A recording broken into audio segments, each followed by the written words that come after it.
Estamos começando mais uma lição e essa semana temos um assunto impressionante, os frutos do Espírito. A lição começa mostrando a diferença entre frutos do Espírito e dons do Espírito. Dons do Espírito são características dadas pelo Espírito Santo para edificar a igreja ou para ajudar a igreja no processo do evangelismo. Então, quando uma pessoa está numa região onde a pessoa quer pregar o evangelho, mas não fala o idioma local. Eu fui para a China e lá na China eu preciso pregar o evangelho, mas eu não sei falar chinês. Eu começo a falar chinês. Isso é o quê? Dom de língua, um dom espiritual. Então eu estou numa região onde alguém está doente e essa pessoa precisa de cura. Não tem médicos e eu vou lá e coloco a mão sobre ela e eu curo essa pessoa. Isso é o quê? Dom espiritual de cura. Temos muitos outros dons espirituais, existe uma lista. Entre essas temos o dom de profecia, nós temos o dom da sabedoria, de ensino. São dons usados para edificar a igreja e servem também para o evangelismo. Vejam, o fruto do Espírito é um pouco diferente. São características da santificação. São características que você absorve através do contato e relacionamento com Cristo.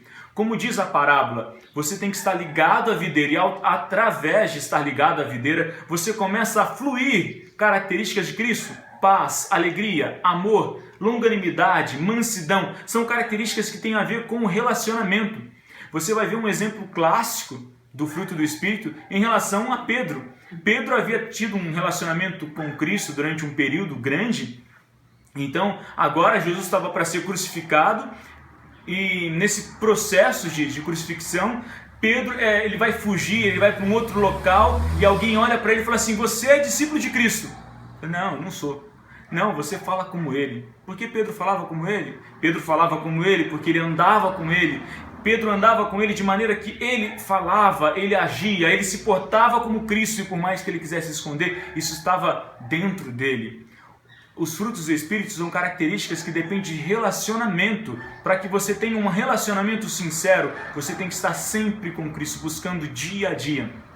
A lição tem uma frase que eu acho muito interessante, ela fala o seguinte: o fruto do Espírito Santo é o caráter de Jesus produzido pelo Espírito Santo em seus seguidores. Para que o caráter seja produzido em você, você precisa estar ligado a Cristo. E a lição lança uma pergunta muito interessante também. Ela fala o seguinte: qual é a diferença entre a vida religiosa artificial e uma vida cheia do Espírito? Qual é a diferença entre uma vida artificial, uma pessoa que vive uma religiosidade artificial, e uma pessoa que está cheia do Espírito? Você saberia me dizer?